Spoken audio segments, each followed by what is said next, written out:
আপনি কি মনে করেন শাকিব খান ভাইয়া আপনার লাইফে আবার ফিরে আসবে? আপনি নাকি কিছুদিন পরে শাকিব খান ভাইয়ের সাথে একটা নতুন সিনেমায় কাজ করতে যাচ্ছেন। পরিমণি, ম্যাঙ্গো, ফেরদৌস, টমেটো, জায়েদ খান, ঝিঙ্গা, চ্যাং চ্যাং।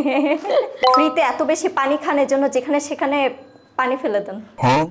আমাকে অনেকে বলে আমি নাকি অলরাউন্ডার, এটা আমার শুনতে ভালো লাগে। বলেন না হেনা কোথায়? আপু নিজেকে কি হিসেবে পরিচয় দিতে পছন্দ করেন? অ্যাক্ট্রেস।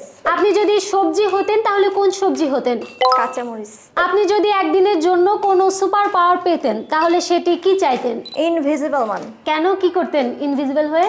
অদৃশ্য হয়ে সবার মানে কে কি করছে এবং কোথায় কি হচ্ছে পরিস্থিতি বদলানোর চেষ্টা করতাম। আপনার জীবনে পাওয়া সেরা প্রশংসাটি কি ছিল?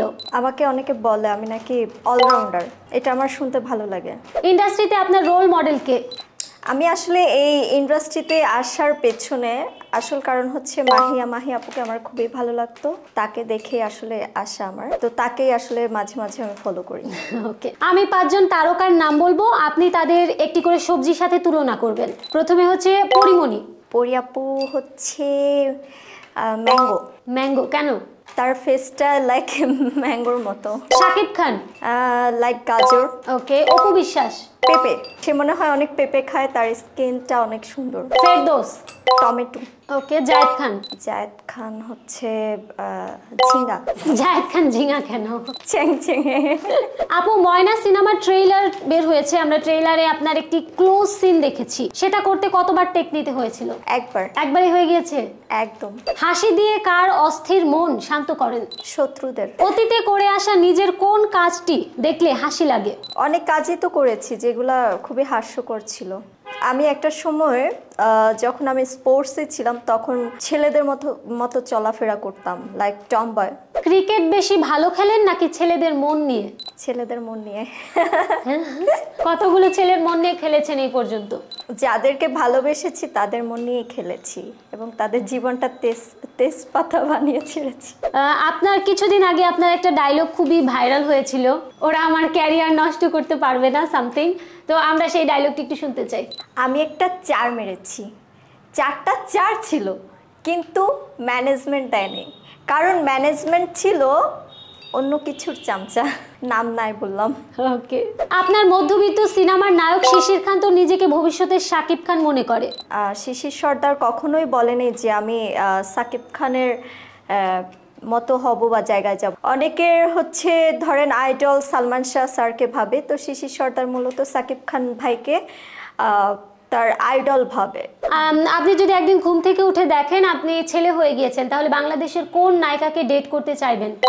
মাহি আপুকে। একদম লাস্ট একটি ডেয়ার, আমি একটি ডায়লগ বলবো, আপনি সেটিকে 3 মুডে বলবেন, স্যাড মুডে, রোমান্টিক মুডে অ্যান্ড লাস্ট হচ্ছে অ্যাংরি মুডে। ডায়লগটি হচ্ছে চাচা হেনা কোথায়? তাহলে আগে আমরা অ্যাংরি মুডে যাই। চাচা হেনা কোথায়? হেনা কোথায় চাচা? রোমান্টিক মুডে। এটা রোমান্টিক মুডে? এটাই তো গেম। চাচা হেনা কোথায়? বলেন না হেনা কোথায়? অ্যান্ড লাস্ট স্যাড মুডে। চাচা হেনাকে খুঁজে পাওয়া যাচ্ছে না, বলেন না হেনা কোথায়? চাচা কোথায় হেনা? আজকে মনে করেন একদিনের জন্য আপনি সাংবাদিক, তো আমি 3 জন আর্টিস্টের নাম বলবো, আপনি তাদেরকে একটি করে প্রশ্ন করবেন, প্রশ্নটা যেন স্পাইসি হয়। ওকে, প্রথমে হচ্ছে শবনম বুবলি। আপা আপনি কি মনে করেন শাকিব খান ভাইয়া আপনার লাইফে আবার ফিরে আসবে, নাকি তিনি অপু বিশ্বাস আপাকে নিয়েই পড়ে থাকবে? এখন তাহলে যেহেতু বুবলির নাম চলে আসছে, তাহলে আমরা অপু বিশ্বাসকে প্রশ্ন করি একটা। আপা আমরা শুনেছি আপনি নাকি কিছুদিন পরে, আপনি কি শুনতে পাচ্ছেন? হ্যাঁ, আপনি নাকি কিছুদিন পরে শাকিব খান ভাইয়ের সাথে একটা নতুন সিনেমায় কাজ করতে যাচ্ছেন। আমরা যতটুকু সম্ভব শুনেছি, এটা কি লুকিয়ে রেখেছেন নাকি এটা জাস্ট আলোচনায় আসার জন্য করেছেন? একদম লাস্ট শরীফুল রাজ। ভাই আপনার মনে হয় পানি কিনে খেতে হয় না, ফ্রিতে এত বেশি পানি খানের জন্য যেখানে সেখানে পানি ফেলে দেন না, যাত্রার গায়ে পানি ফেলে দেন। আচ্ছা আপু, এই যে আপনি হিজাব করে চলেন বা পর্দা করে চলেন, এসব নিয়ে অনেক সময় নায়িকা মানুষ এই ক্ষেত্রে অনেক কিছু ট্রোল হয়, তো এগুলোকে কিভাবে দেখেন? এগুলোকে আসলে একটা সময় খুব খারাপ লাগতো যে ট্রোল কেন করা হবে, পরে আবার ভাবলাম যে আলোচনা সমালোচনা দিয়েই তো একজন শিল্পীর জন্ম। ট্রোল করলে এত ভয় কিসের ট্রোলে?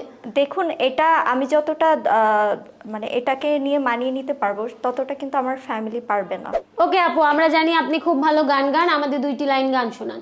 ভালোবাসি ভালোবাসি সেই সুরের কাছে দূরে জলে স্থলে বাজায় বাজায় বাসি ভালোবাসি ভালোবাসি ভালোবাসি। আচ্ছা আপু, আপনি তো এত সুন্দর একজন নায়িকা, নিশ্চয়ই ছেলেরা অনেকভাবে পটানোর চেষ্টা করে, তো ছেলেরা আপনার কেমন ছবি চায় ইনবক্সে? ইনবক্সে ছেলেরা আমার পিক চাইলে আমি কেন দিব? সেটাই তো, তারা কেমন পিকচার চায় আসলে? পিকচার তো চাইলেও তো আমি তার মেসেঞ্জারে যাব না, ঢুকবই না। আচ্ছা, ছেলেরা আপনাকে পটানোর জন্য কি কি করে? বেশি বেশি প্রশংসা করে, আপনি অনেক সুন্দর, তার থেকে বেশি বলে আপনার হাসিটা অনেক সুন্দর, আমি আপনার হাসির প্রেমে পড়ে গেলাম, চোখের মায়ায় পড়ে গেলাম। ও আচ্ছা। আপনি ছেলেদের পটানোর জন্য কি করেন? ভাইয়াকে পটানোর জন্য কি করেছিলেন? অনেক বেশি আদর ভালোবাসা দেই। তো রাতে কি ভাইয়াকে যে গান শুনে শুনে ঘুম পাড়ান? না, এটা আসলে ব্যাড লাগ, সে কখনোই আমার কাছ থেকে গান শোনেনি। আচ্ছা, বিয়ে করে আমাদের চমকে দিবেন কবে, নাকি বাচ্চা সহ একদম সামনে আসবেন? হতে পারে বেবি সহ চলে আসবো, আবার নাও হতে পারে, শুধু জামাই নিয়ে আসবো।